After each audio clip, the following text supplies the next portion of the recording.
The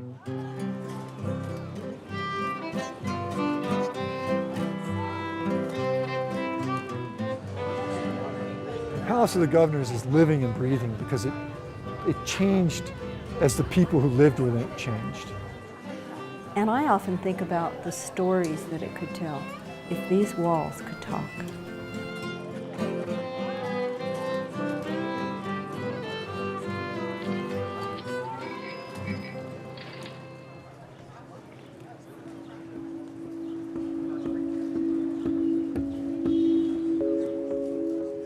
It's the only public building that's been occupied the same space for 400 years. And that 400 years spanned the time of the Spanish colonization of the Southwest and New Mexico, or the retaking of New Mexico during the Pueblo Revolt, the return of the Spanish in the 18th century, the Mexican independence from the Spanish in the 1820s, and then the coming of the Americans in 1846. Pedro de Peralta began building the Palace of the Governors in the winter of 1610. He used building materials that he salvaged both from sheep camps found here on site as well as from the ancient pueblos surrounding Santa Fe. Here beneath the floors of the palace, archaeologists found foundations, adobe floors, and adobe walls remaining from the first Palace of the Governors from the early 17th century. On top of those floors, we have the foundations and walls and floors from the Pueblo Revolt Pueblo. In 1680, Pueblo people and their allies basically expelled the Spanish, and there was a 4-story Pueblo made up of 1,000 rooms that occupied this space. To me, this is almost hallowed space because the room remnants that we have beneath the floors of the palace are the only physical evidence of that time.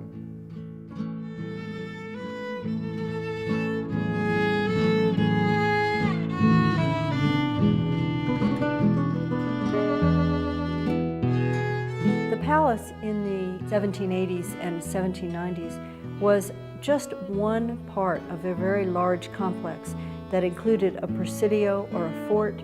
It included storehouses and stables. It was here where the governors lived and made their decisions, where military commanders readied their troops, and where merchants prepared the caravans for the trips on the Camino Real to Mexico. In many ways, the Palace of the Governors was the heartbeat of the colony. Whose unit is this?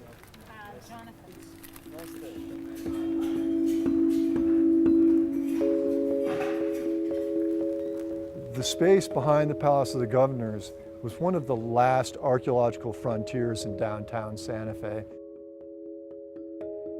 Before the construction of the new History Museum, we had an opportunity to complete a fairly detailed excavation. Working within what we thought were the most important deposits and areas, we recovered 800,000 artifacts. We went from finding the ground surface that Don Pedro de Peralta would have walked on. I often think of what it'd be like to be in this building in the 1790s with the troops getting ready to go out on patrol and the governor sitting inside the palace talking to his advisors. I think that these walls echo with those conversations. It's probably the time that the palace saw the most action.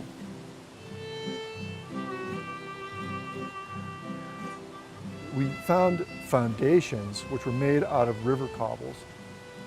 We found 3 layers of cobbles, one from the 1860s, one from the 18th century, and one from the 17th century.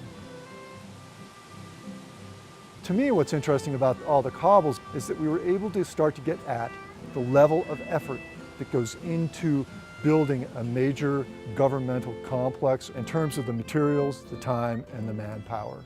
The very first description we get from the Americans about the Palace of the Governors comes from Zebulon Pike in 1807.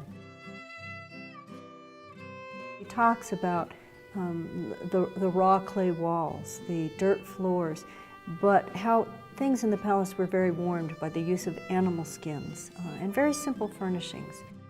And we found the cobble foundations from the 18th century building like right here. So as people walk across this spot, they're crossing history into the New Mexico History Museum.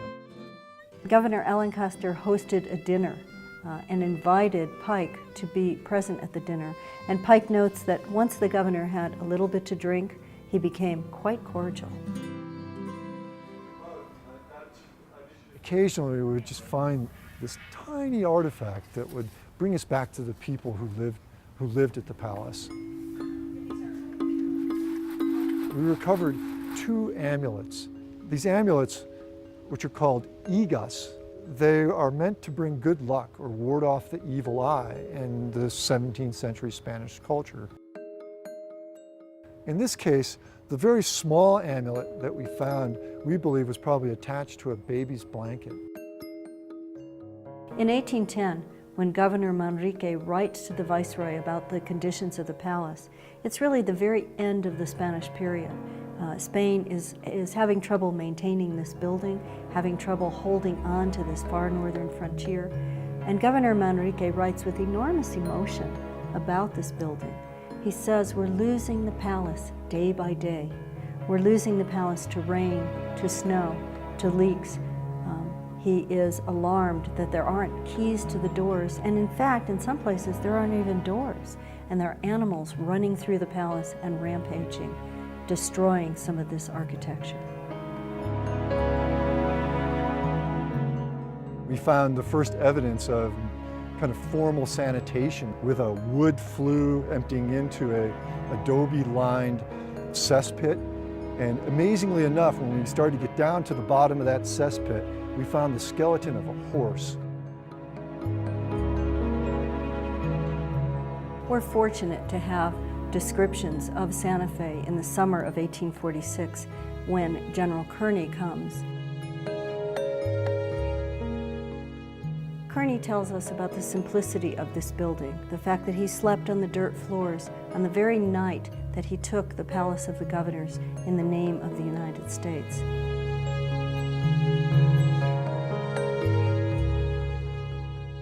We exposed the remains of almost 10,000 square feet of Spanish buildings that were used for barracks and storerooms.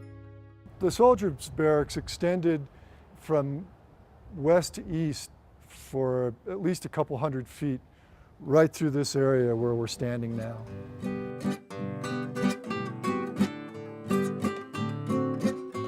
During the 1860s and 1870s, the palace begins to acquire Victorian trimmings.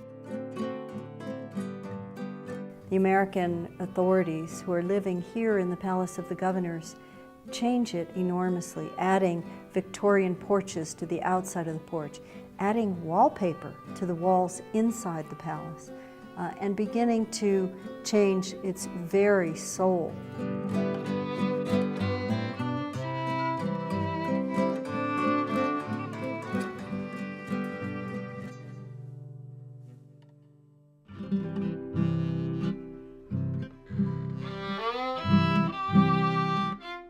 In 1909, the Palace of the Governors becomes the first museum of New Mexico.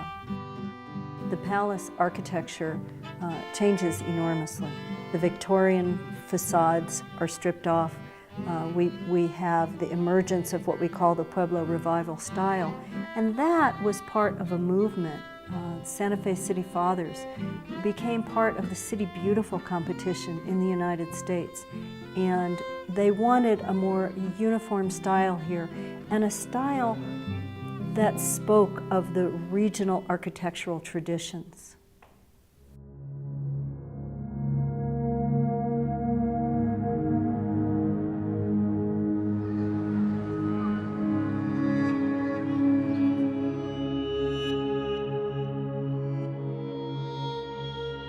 The Palace of the Governors anchors 400 years of American history in a way that no other place in the United States does.